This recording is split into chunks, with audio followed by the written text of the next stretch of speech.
On the afternoon of Tuesday, January 13th, 2020, at around 4:23 p.m., 34-year-old Billings Senior High School math teacher Jason Rader ran into a third-floor classroom full of students covered in blood. Rader was offering after-school tutoring, something he reportedly did regularly, when 18-year-old Kaylie Wirkman Lear allegedly stabbed him repeatedly before turning the weapon on herself. In the weeks following the incident, the lack of answers, lists of growing questions, and a disturbing digital footprint has everyone asking, why? Hello, everyone, and welcome back to Blood Ties and Bedside Tales. I'm Carly Rose. I'm May. And today we're going to be covering a case that happened very recently, allegedly involving 18-year-old Kaylie Wirkman Lear and her math teacher, Jason Rader. And at this point, it's March, so this happened kind of mid-January. So, it's definitely generated a lot of interest since it happened. And there have definitely been more questions than answers that have come up. We've been researching this case for a while now. Just recently, I kind of just typed it into Google just to see if there were any more updates. Nothing that I could see. So decent amount of reporting on the story, but definitely something that, if more details were to come out, we definitely will do a follow-up. Before we get into this episode, we just have to preface this episode with, that again, this is still a developing story. And at the time of our recording, there haven't been any charges that have been filed against anyone allegedly involved. And so to protect ourselves, we're also going to be saying allegedly a lot, just because, again, there seem to be no court filings. There seem to not have been any charges brought against anyone yet. So again, just to protect ourselves, just to protect the case, we are going to be saying allegedly. So let's jump right into the story. So just a little bit of background about where this story occurred. So Billings Senior High School is located in Billings, Montana, also known as Magic City. And it has a population of around 121,000 people. Billings is often described as laid back and has a small town attitude. And so if you've lived in a small town like my mom and I have, you kind of know the vibe of a small town. Everyone knows everybody. Word gets around fast. There's not a lot you can sometimes get away with without other people knowing in the town. Just word gets around fast. Also in a small town, people are usually really welcoming. Everyone knows each other. You're usually really nice in a small town. Locals usually take well to newcomers and seem generally friendly. However, just like every city, Billings does have a dark side. Billings reports, quote, 9.9 violent crimes per 100,000 people, which is more than double the national average. And the national average is 4 violent crimes per 100,000 people. This is also slightly above Montana's state average. Property crime is even worse at 45 property crimes per 100,000 people, with the national average being 19, which is also slightly above the state average. To add to Billings' lowlights, in a 2022 article published by The Hill, the city was ranked first in America's most depressed cities, with 31% of residents reporting to be living with depression.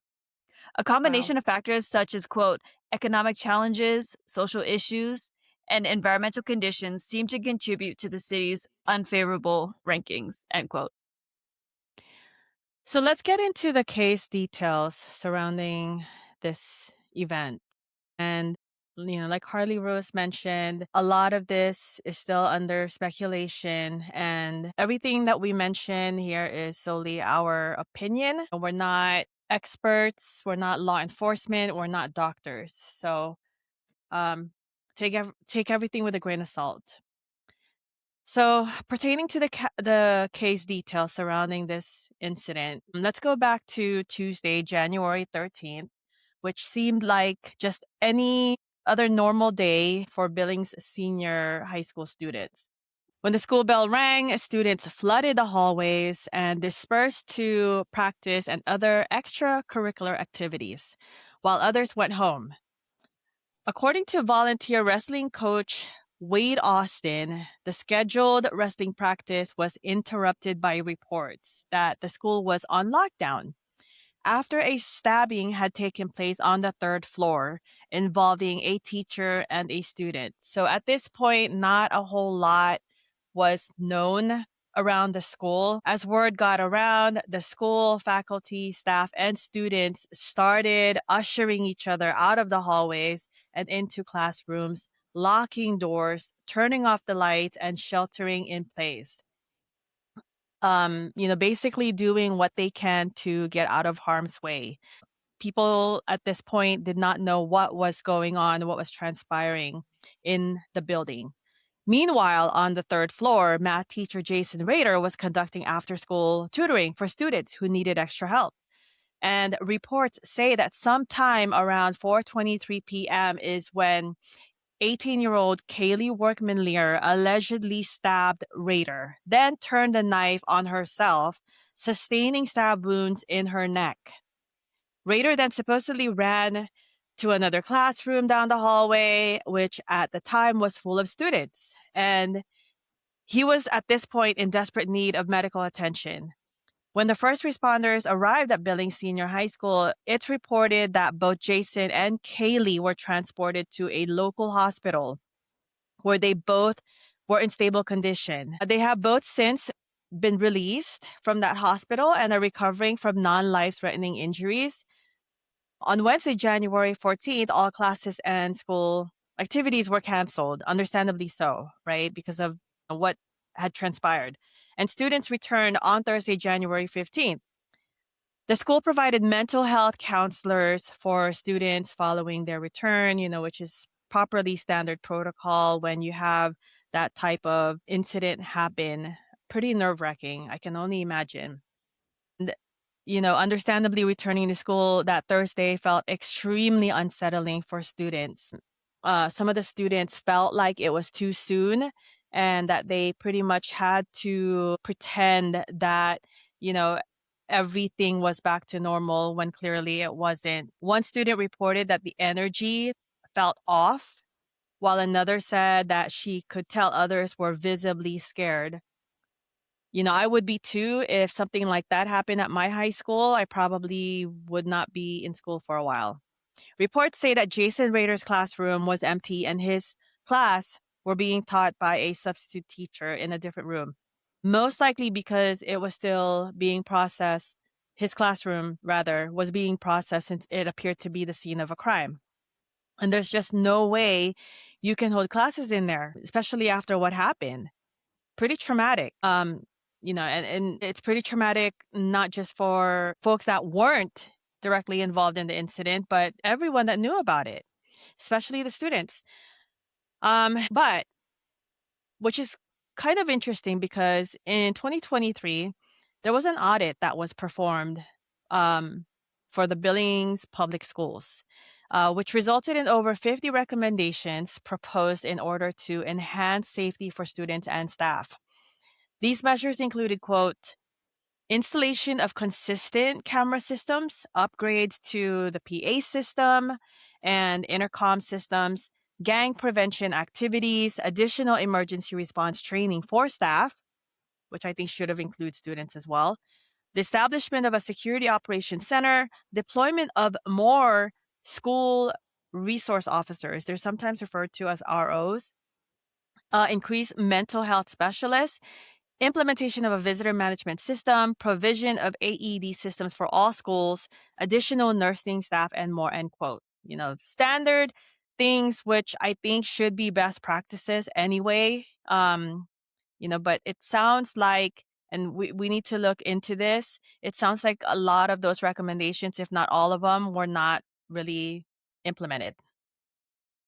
Yeah, so when I was researching this case, I couldn't really find any information on what was implemented and what wasn't. But 50 recommendations or over 50 recommendations off the bat, that just sounds like an overwhelming amount. And Yeah. I mean, let's take a look at some of these. So, gang prevention initiatives. When I was doing research about kind of the background of Billings, there was mention of gang activity, and apparently it's pretty prevalent because, I mean, think about it, small town, Mm-hmm. especially if you're stuck in your small town, you're gonna I mean, I feel like it's very typical and kinda a little stereotypical to get into some trouble and, I believe in the research, it said that there was, like, a transient kinda community too, so I think that can contribute to it, but, I mean, if we're talking, Yeah. gang activity going on in schools, then that's concerning because that means our young people are, Mhm. involving themselves in that kind of activity. Well, and it's interesting because if this audit was performed and there were recommendations made to mitigate, um, you know, um, some of these risks, and none of them were implemented, but I mean, but you got to look, although that audit was performed, was it mandatory for them to implement any recommendations? So that could be Right. one, but it just sounds like, some of these things, some of the recommendations, if they were not implemented and they were mandatory, could probably open the school system to a lawsuit. Right, well, and in cases like this, whenever students bring well, in this case, I have to say allegedly, but any other case where students are bringing weapons to school, weapons of various nature, it kind of begs the question, okay, well, how were they able to get this into the school? Yeah. Um, and so that makes me wonder, okay, well, have those Metal schools implement detectors. metal detectors, clear backpack policy? I don't know if they're getting patted down or anything for knives, if Yeah. but I'm It's so sure. crazy how high schools, well, schools in general are these days. I remember when I was in high school, I mean, you would have these isolated incidents where students would bring maybe a knife, or, but I mean, that was rare. Back then, if somebody had a problem with you, I mean, to student, right? I mean, they would just fight, fist fight. Yeah, I know it's scary how many people are bringing weapons to school. Yeah. Um, at an alarming rate too. It's really scary. But all right, before we get into who Kaylee is, there have been reports coming out about her gender identity, and we just don't want to get into that. Again, because of the lack of reporting, and we don't want to And misrepresent we don't any. know. Yeah, we truly don't know. Um, yeah, again, we're trying to protect ourselves. We're trying to protect the case. We're trying to protect the people involved.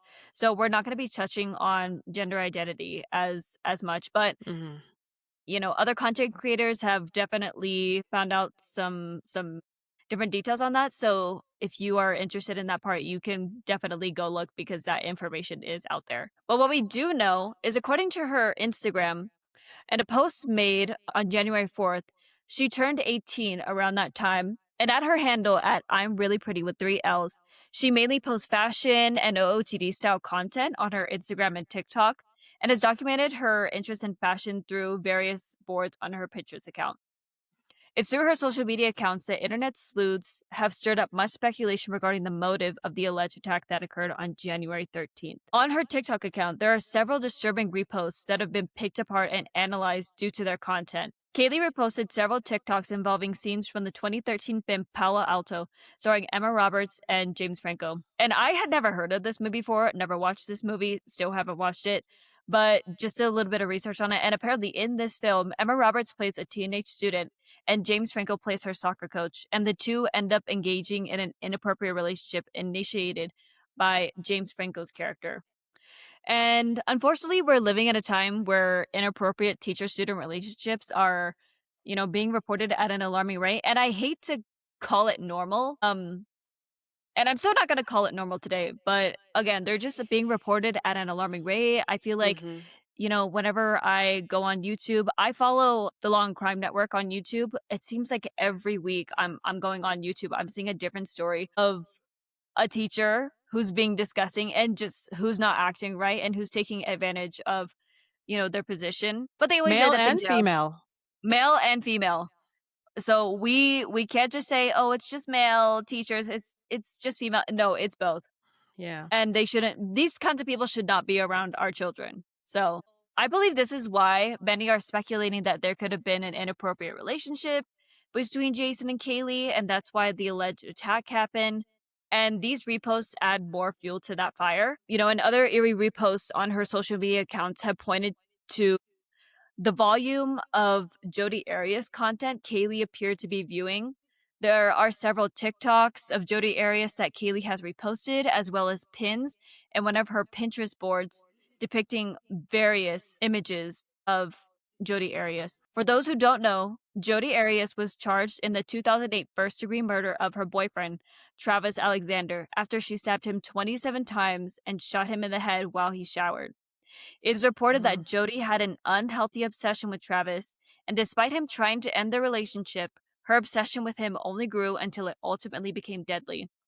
She was sentenced to life in prison without the possibility of parole. Additionally, Kaylee also has a Pinterest board named Let's Make Love with Our Teachers. So that title Oh right my there, god. yeah, that title right there doesn't help kind of. Yeah.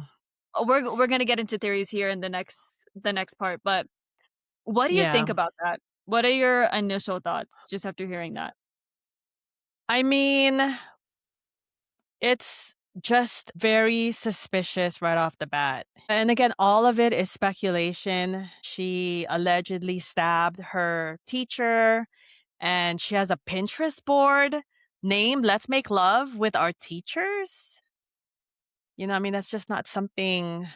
I don't know. Later we'll talk about, some of the possible mental states of this individual, but, for now let's get into some of the theories as to why this alleged attack happened, right? The first theory is that there was an inappropriate relationship between teacher and student, Jason Rader and Kaylie Wirkman Lear. And as we mentioned before, there have been an alarming amount of reports of inappropriate teacher student relationships in recent years. And this is both for male and female teachers. And it seems like I am noticing an uptick of female teachers having inappropriate relationships with Yeah. their male students. I feel like there's been an uptick of that, and I don't understand why. So this type of behavior by Kaylee, coupled with her repost of the Palo Alto movie, her Pinterest board, and her alleged Reddit admission of having a relationship with a teacher, have led many to wonder if Jason Rader was taking advantage of his role as Kaylee's teacher. We have yet to see anything public through open source that Jason himself has commented to any involvement with Kaylee. However, staff and community members have come out and spoken highly of Jason Rader's character, almost implying it's unfathomable that he would commit this sort of act with students, right? But honestly, I mean, playing devil's advocate, I mean, you don't know what somebody is like. They could be highly professional in front of you and then behind closed doors. You just don't know. I'm not, implying that he did have any kind of inappropriate relationships with his students. It's nice that the public is coming out and saying nice things about Jason Rader, but one just, you never know. The second theory, the alleged attack was the result of an unrequited crush that Kaylee had for Jason. Again, people have pointed to Kaylee's consumption of content involving Jodi Arias, who, in my opinion, is not a good role model.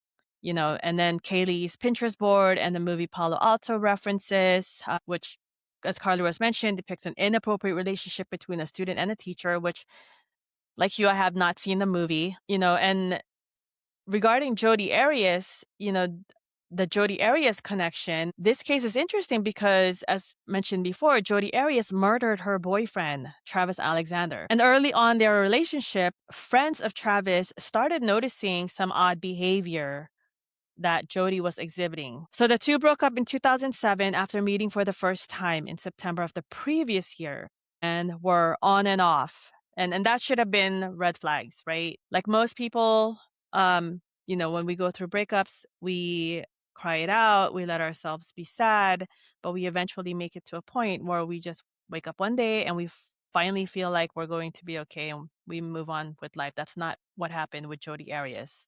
It sounded like major obsession. She was rejected. She was possibly rejected by Travis Alexander. She couldn't handle it and she did what she did.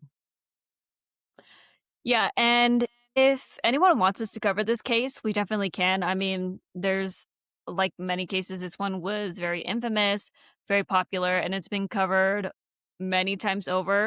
But let us know if you want us to cover this case. But when Travis and Jody finally did break up for the last time, Travis was excited and he felt like he was going to get his life back. But of course, as we know, just 2 months later, he would be found deceased in his home. And Jody was later found, like we said, guilty of his murder and was sentenced to life in prison without the possibility of parole. So just knowing the details of this case, and by the way, we haven't even scratched the surface with the Jody Arias case. It's just very alarming because let's think about it.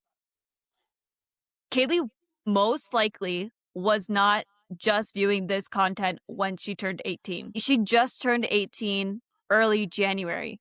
So the fact that a teenager, legally she's an adult, but the fact that a teenager is viewing this kind of content at the rate that she's viewing it, because I believe her Pinterest account is still up. If you want to go look at her Pinterest account, just scroll through her pins and you will see how many pictures and you will see what type of pictures she has saved and pinned of Jodi Arias. And I'm not going to lie, it's a little disturbing. Mhm. The whole reason why we do our podcast is because we like true crime, but you will never catch me on my Pinterest saving pictures of Ted Bundy. Okay, you'll never see that from me. So it's very alarming that a young person is just viewing this kind of content and maybe is idolizing this type of person, knowing what they did. Um, and it's just like when I've heard people describe Ted Bundy as handsome or like handsome for that time, even though he's a prolific criminal. Um, I don't care if you were handsome for the time, handsome ever. You're ugly to me. The moment I find out what you did. Yeah. If you're out here being, we can't say the word, but if you're out here abusing women, serially abusing women, murdering people, you're automatically ugly to me. You're not attractive. So Essay. it's yes. Yeah, so it's really disturbing how often and how much it seemed she was viewing that kind of content. So not only that, but the clear and unhealthy obsession that Jody had with Travis, was clearly alarming and unsafe. He even tried to break up with her, but again, as we mentioned, she didn't seem to want to accept it. And so that's where that unrequited crush theory comes in, with Kaylee and Jason in terms of why this attack allegedly happened. So, um, and it's just interesting because Jason also has a family, he's married, he has Mhm. young children. So these are just theories. Again, there's very limited reporting on the story. We don't know why it happened. We're not going to know why it happened until more information comes out. Was it an unrequited crush from a student for her teacher? Was it an inappropriate student relationship? I hope not. I truly hope not.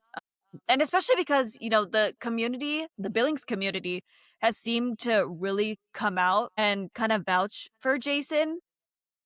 In an interview with KTVA News, Billings Education Association President Lance Edwards said that Rader had, quote, an impeccable professional reputation, is a very good teacher, and we're lucky to have that teacher in Billings, end quote. In interviews with local media, students also mentioned that Rader was, quote, a good teacher, and they were missing him a lot at school. So, Hmm. that this case is really an interesting one, and I find it especially interesting because, a lot of the times when we see attacks happening at school, especially nowadays, it's a school shooting. You know what I mean? I feel like rarely do we see kind of these isolated attacks on teachers perpetrated by students. Yeah. But, one case that I can recall was the case of Philip Chisholm. And this guy is a demon. He's evil. Again, kind of similar situation. His female teacher stayed after school one day. I believe I think she was providing help to other students. He stayed behind, was in her classroom talking to her. She stepped out to use the bathroom. He followed her to the women's bathroom, murdered her. He was Mm. eventually convicted of her murder. And he later went on to attack another female law enforcement officer, I believe, who was transporting him from one facility to another or something like that. So I feel like these incidents are a little bit more rare because, like I said, when we hear of attacks going on at schools, it's usually school shootings, students trying to harm other students, and I mean, really, there kind of is no target. Students, faculty, staff. Rarely do we see students kind of perpetrating attacks on their teachers. And so, what do you think about this, mommy? With everything being so preliminary, we don't really know everything other than what's on open source regarding this incident. But, this is not anything new, right? I mean, there was a movie that was released back in the day. It was with Alicia Silverstone. I think the title of the movie was called Crush. The crush. Similar, yeah, similar scenario. You have this young love struck teen. I think she's a teenager at the time. She was a teenager in that movie. Yeah. Yeah, I agree. And to touch on the mental health factor, I mean,